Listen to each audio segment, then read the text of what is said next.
We're driving the Alfa Romeo Stelvio today.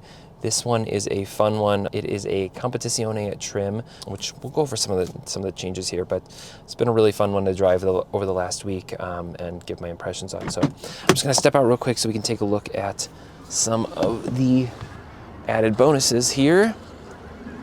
It's got this moonlight gray matte paint. It's gorgeous. I think it looks really cool. I think this is a really sharp looking car.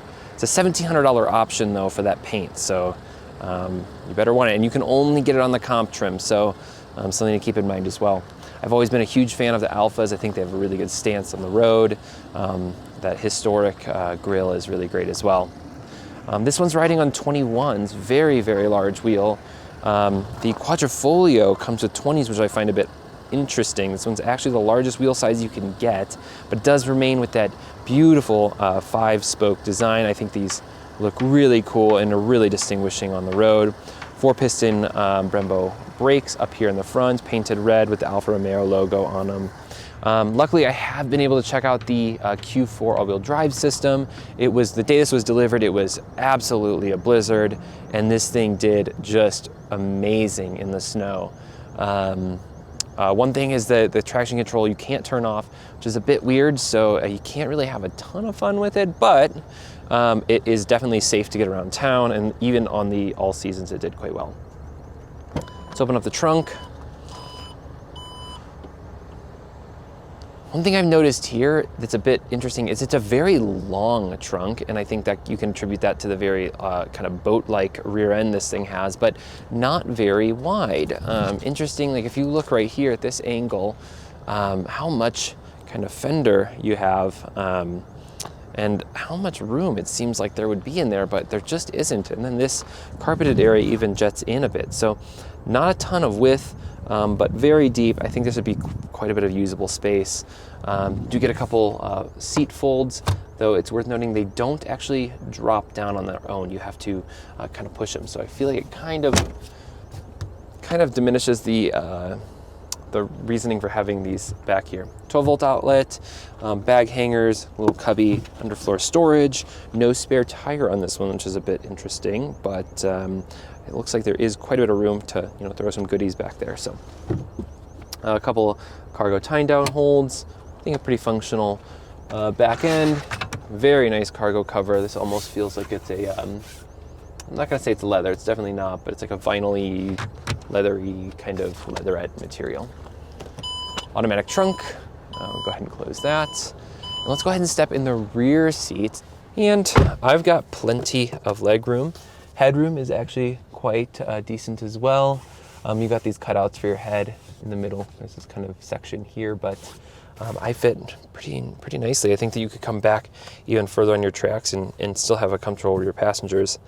Seats are a bit flat back here, but not very bolstered. But again, you're not really riding in the back for any performance driving for the most part.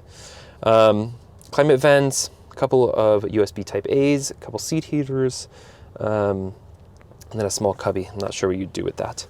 All the touch materials here feel great. This is real leather. Whether that's a good thing or bad thing, I'll let you decide. But you got metal pulls. These buttons feel quite nice. Lots of speakers, and we'll talk about the Harman Kardon system in a bit.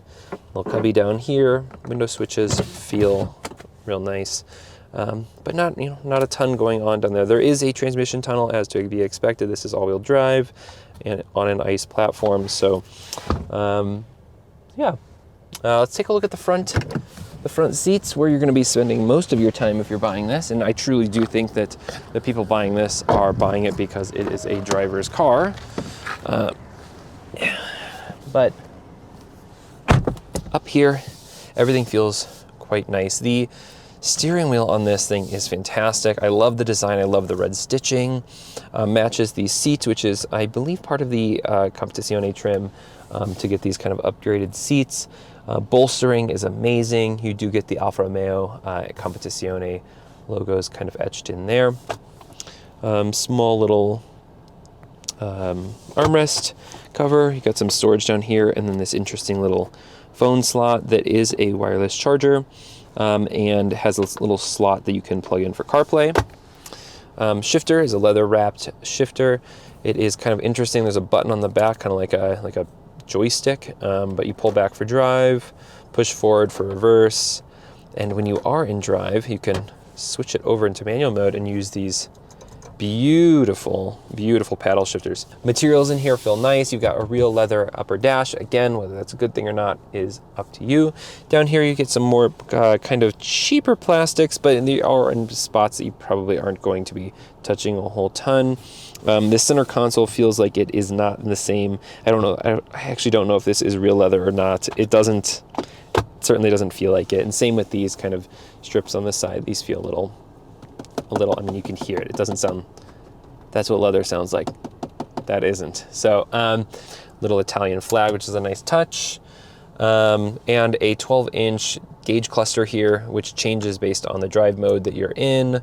And you can also customize, though isn't super customizable. You can do speedometer, performance, or in the regular mode, it's fuel economy, driver assistance, and some messages. So not super customizable, but it kind of gets the job done.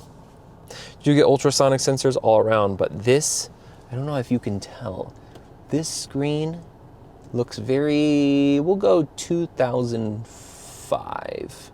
We'll go 2005 with it. It's not great. And it's also quite small.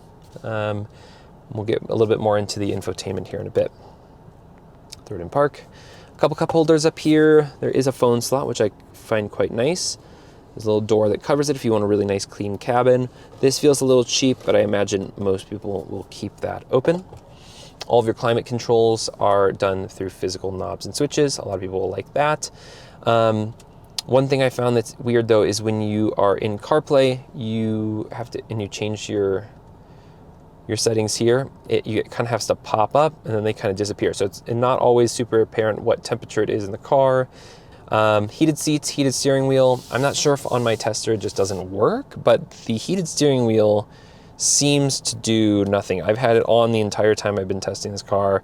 I haven't once even felt a tiny bit of warmth coming out of this. So I think that mine's maybe just messed up. I hope that's the case. It is one level of heat. This one is equipped with the Harman Kardon sound system. I think it sounds quite good. Soundstage is quite high. There is quite a bit of immersion, but it doesn't feel super rich. I've also had a couple instances where it gets stuck on almost what sounds like a Bluetooth hands-free, where it almost sounds like your music's coming through the cell phone. And then it'll kind of figure it out and switch back, and then you'll get the full, 14 speaker full sound experience. So I don't know, there's some weird little kind of quirks going on with the infotainment, but overall I found it sounds quite nice. Which brings me to my biggest point, in that this is probably my biggest complaint of this car, is the infotainment is so slow. Right now it actually is functioning quite nicely, but typically, it's a full, half second to a second lag behind whatever you're doing. And if you're switching between CarPlay and the main system, or you're, hitting buttons here, there are times when it takes 3 or 4 seconds to actually register what you're doing. And it feels like you kind of have to really touch hard on the display to get it to register exactly what it is that you're trying to do. This thing has a 280 horsepower, 4-cylinder turbocharged 2-liter, and it's producing, like I said, 280 horsepower, about 360 pound-feet of torque, and it is a very beautiful engine bay here, lots of room. I just think that if you're going to spend this kind of money on a car, that it's almost at a certain point it feels like the Quadrifoglio is the way to go. And that's kind of the thing that I've found with this car, is that the 280 horsepower, while it is plenty to get this thing around and to have some spirited driving, and I will say the handling is fantastic on this, it just isn't grin-inducing fun. It's fun, it's not grin-inducing. 280 horsepower, like I said, gets this thing around well, but the 505 of the Quadrifoglio, I just feel like would take this thing up a notch and would really, really make it sing. I also would love if the Competizione came with a different either valved exhaust or a little bit growlier of an exhaust. It's not super loud, which, some people that's their thing. I feel like for this car, for the spirited driving that I think the drivers are buying it for, I would have loved to have seen that. So let's get it on the road. Let's give it a shot, and let's have some fun. This is a kind of a rough road here. Suspension on this thing is quite nice. I've found that it drives quite smoothly. It does have active dampening, so active damping, so it has been quite nice while I've been driving it. And with a push of a button, you can kind of tighten it up. This thing has 8.1 inches of ground clearance, so it's an SUV that actually can be used as an SUV, which I appreciate as well. If you're looking for the ultimate driving Alfa, then you're looking at the Giulia anyway. So this kind of gives you a little bit more room, a little bit more space for family, and I mean, with all-wheel drive, it probably would get you to your camping spots just fine as well. So maybe this is a good all-rounder if you're looking for something a bit sportier. This is going on its 6th model year. It's it hasn't really changed a ton.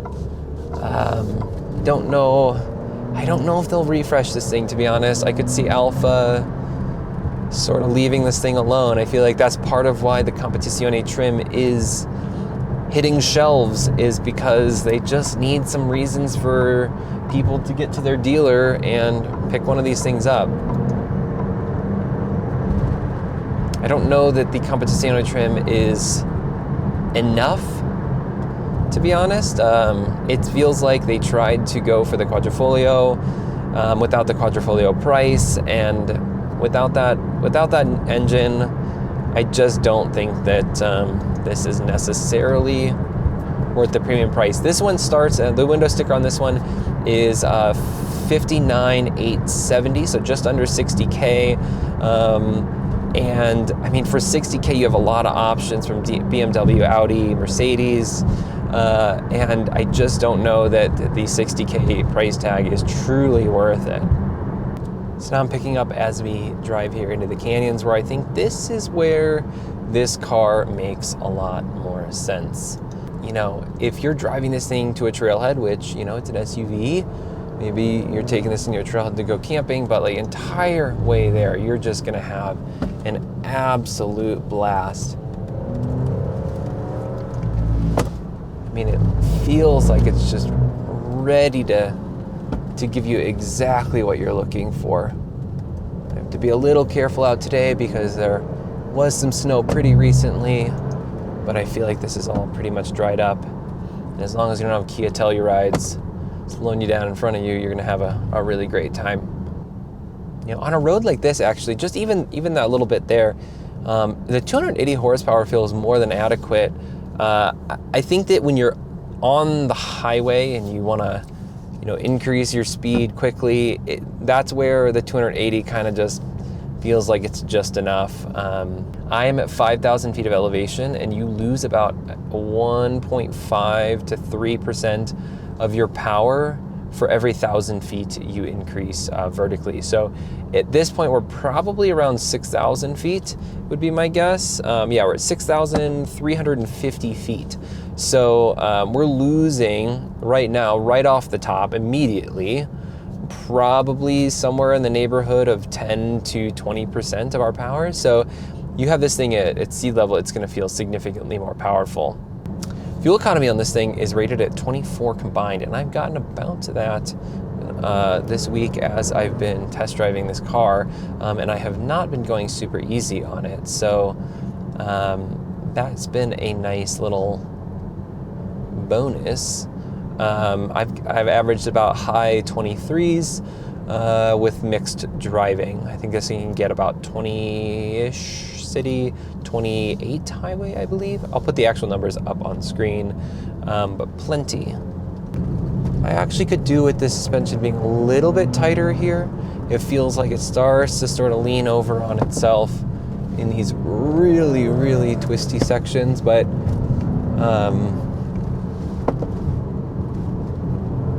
know, for how high of a center of gravity this thing has to have, it does quite well. You know, it's not super heavy. It's about 4,000 pounds, which for a car of this size, I think isn't too bad. And if you get the rear-wheel drive, I think it brings it down a couple 100 pounds from that. So, not terrible. Yeah, it gets through here real nice. This is great. I think if you buy this car, this is what you're getting it for, is twisty roads on the way to the trailhead. I think that's a perfect explanation of why you're getting this car. And while we are on kind of a straightaway with no one behind us here, in a second we'll do a little braking test.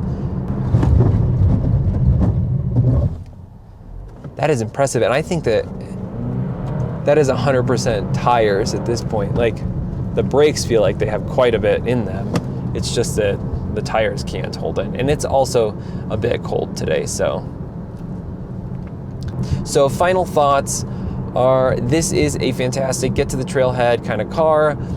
Have fun the entire way. I love the look of it. I think the reliability element and some of the weird infotainment things could maybe be a deal breaker. I actually think for a lot of people it'd be a deal breaker, but man, you might actually, it might make up for it in drive. I don't know. This one's a fun one, guys. It's been great. Thanks for tuning in.